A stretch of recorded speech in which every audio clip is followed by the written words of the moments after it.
Bismillahirrahmanirrahim. Kita lanjutkan lagi materi mengenai verb atau kata kerja. Sebelum kita lanjut, mari kita berdoa terlebih dahulu. Verb berdasarkan posisinya dibagi menjadi dua. Apa saja? Yang pertama adalah ordinary verb. Yang kedua adalah auxiliary verb. Ordinary verb itu adalah kata kerja utama. Kata kerja utama yang wajib ada pada kalimat, jumlahnya cuma satu, dan terletak paling kanan dari rangkaian verb. Kata kerja utama yang wajib ada dalam kalimat, jumlahnya satu, dan terletak paling kanan dari verb. Contoh, saya punya susunan subject, verb, object, adverb.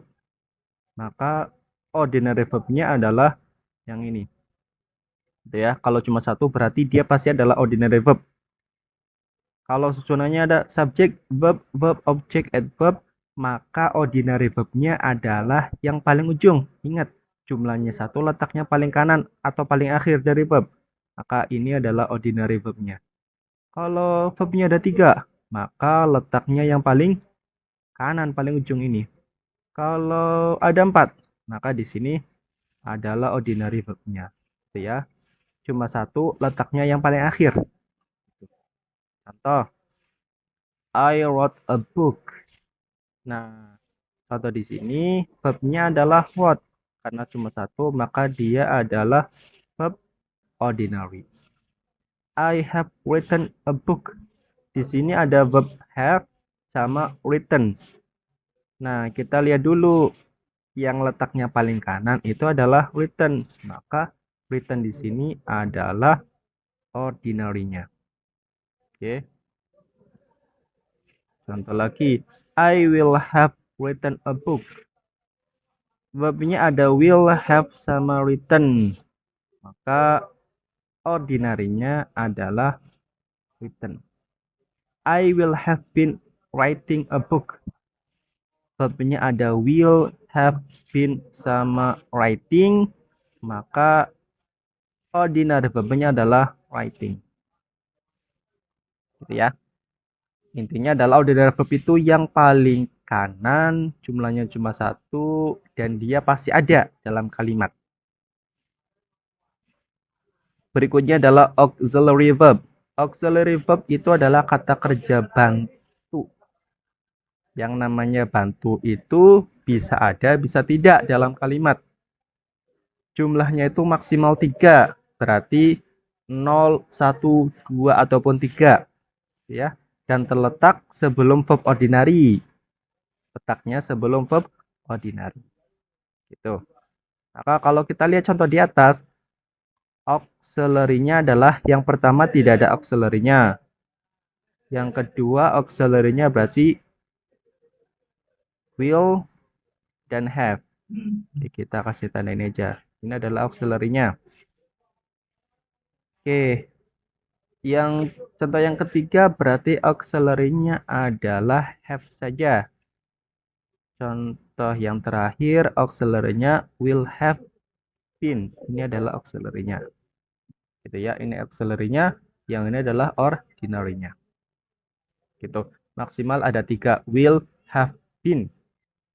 Ini 3 ya. Oke. Kita masuk ke pembahasan yang lebih detail lagi mengenai auxiliary verb. Oke. Jenis auxiliary verb itu ada primary, ada modal. Ada primary, ada modal. Primary itu anggotanya apa saja? Ada is, am, are, was, were, be, been, being. Atau ini dikenal dengan keluarga be.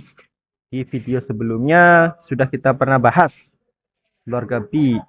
Teman-teman, saya sarankan untuk bisa memahami, setidaknya bisa menghafal anggota dari keluarga be, karena ini akan sangat berguna ke depannya. Is, am, are, was, were, be, been, being, keluarga be. Ada juga keluarga have. Have, has, sama had. Keluarga do, does sama did. Gitu ya. Kalau dijumlahkan semuanya ada 14. Ini yang primary. Ada juga auxiliary yang termasuk auxiliary dalam bentuk modal. Ciri modal itu dia diikuti dengan verb 1. Harus diikuti dengan verb 1. Tidak boleh dengan verb 2, verb 3, ataupun verb yang lainnya. Apa saja modal? Can, could, will, would, shall, should, may, might, ought to, would rather, had better, must, need, dare. Ada 14 juga ya. Ini adalah termasuk modal. Nah, modal itu dia termasuk auxiliary. Gitu ya. Modal itu pasti dia masuknya adalah auxiliary. Oke, kita masuk ke contoh lagi supaya teman-teman bisa lebih paham lagi. Contoh yang pertama, Yoko eats rice. Nah, kita harus tahu dulu verbnya yang mana. Good. Verbnya adalah eats. Kalau verbnya cuma satu, maka dia pasti adalah verb ordinary. Ordinary verb. Della must go to school. Verbnya adalah must sama go. Must ini termasuk modal ya. Dan juga go. Go juga verb. Nah, kita harus menentukan dulu ordinary-nya. Ordinary itu yang paling ujung, sisanya adalah auxiliary. Maka di sini adalah ordinary, masnya adalah auxiliary. My book would be borrowed by my friend. Verbnya ada would be borrowed. Kita langsung tanda saja. Yang paling ujung adalah ordinary-nya, sisanya adalah auxiliary. I will have been taking a program at that course. Kita cari verbnya. Verbnya adalah will have been taking. Nah, kita tandai yang paling ujung, paling akhir adalah ordinary-nya, sisanya adalah auxiliary. He is smart. Verbnya adalah is. Ingat, walaupun is itu salah satu jenis dari auxiliary, tapi karena dia verbnya cuma satu saja, verbnya cuma satu, maka bisa dipastikan dia adalah ordinary. Gitu ya. Kalau verbnya cuma satu, walaupun dia termasuk anggota dari auxiliary, maka dia adalah ordinary. Karena ordinary itu pasti ada, wajib ada. Sedangkan kalau auxiliary itu dia kadang ada, kadang tidak ada. Contoh lagi, she did something. Ada kata did. Did juga termasuk dalam kelompok auxiliary verb. Ada ya did di sini. Hanya saja karena verbnya cuma satu, maka bisa dipastikan dia adalah ordinary verb. Mile was sleeping. Verbnya adalah was sama sleeping. Nah, yang paling ujung adalah sleeping, maka ini adalah ordinary-nya, was-nya adalah auxiliary-nya. Nah, ini baru was termasuk auxiliary karena sudah ada ordinary-nya. I have many cars. Sama have itu walaupun dia kelompok dari auxiliary verb, tapi karena verbnya cuma satu, maka dia adalah ordinary. They have eaten many apples. Verbnya adalah have sama eaten. Oke, yang paling ujung adalah eaten termasuk ordinary, have-nya sebagai auxiliary. I am James. Saya adalah James. Nah, kayak tadi, verbnya cuma satu M saja, maka dia termasuk ordinary. Oke, berikutnya. Jenis kalimat berdasarkan ordinary verbnya, kata kerja utamanya. Jenis kalimat berdasarkan ordinary verb atau kata kerja utamanya dibagi menjadi dua. Ada kalimat verbal, ada kalimat nominal. Apa bedanya? Kalimat verbal itu adalah kalimat yang ordinary verbnya bukan keluarga be. Masih ingat keluarga be? Is, am, are, was, were, be, been, being. Sedangkan kalimat nominal itu kalimat yang verb ordinarinya keluarga be. Ya. Kalau verbal itu bukan keluarga be, kalau kalimat nominal itu adalah keluarga be. Cara menentukan ordinary verb kita sudah tahu. Seperti penjelasan sebelumnya. Yuk, kita masuk ke contohnya. Contoh, she has been my friend for 10 years. Kalau kita lihat verbnya adalah has been. Ordinary verbnya adalah been. Nah, been itu karena been itu termasuk dari keluarga be, maka dia termasuk kalimat nominal. I will be walking to your house. I will be walking to your house.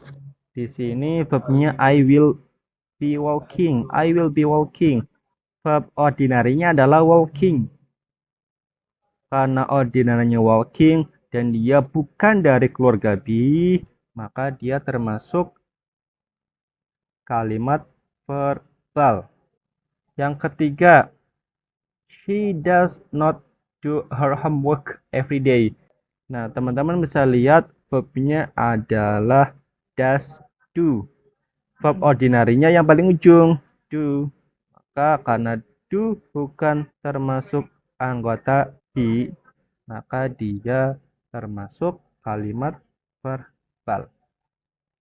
They are my nephews. Teman-teman bisa lihat di situ ada verb are. Karena verbnya cuma satu, maka ini adalah ordinary verbnya. Karena di ordinary verbnya berupa anggota be, maka dia termasuk kalimat nominal. Bisa membedakan antara verbal dan nominal? Mudah-mudahan bisa. Oke, itu saja. Ringkasannya adalah verb sesuai kedudukannya ada dua, ada ordinary verb, ada auxiliary verb. Ordinary verb itu wajib ada, jumlahnya hanya ada satu, dan letaknya paling akhir dari verb. Sedangkan auxiliary verb itu bisa ada, bisa tidak. Kalau ada, jumlahnya maksimal ada 3, dan letaknya sebelum ordinary verb. Gitu ya. Contoh ordinary verb apa? Run, go, sleep, read, dan juga keluarga di keluarga have, keluarga do. Ini juga bisa sebagai ordinary verb kalau verbnya cuma satu saja. Nah, sedangkan auxiliary verb itu contohnya keluarga modal. Can, could, may, might, dan seterusnya. Dan juga keluarga be, have, sama do jika verbnya lebih dari satu. Oke, sedangkan jenis kalimat itu ada dua. Ada kalimat verbal, ada kalimat nominal. Kalimat verbal itu ordinary verbnya bukan kelompok be. Sedangkan kalimat nominal, ordinary verbnya adalah kelompok be. Itu saja untuk pertemuan kali ini. Mudah-mudahan bisa bermanfaat.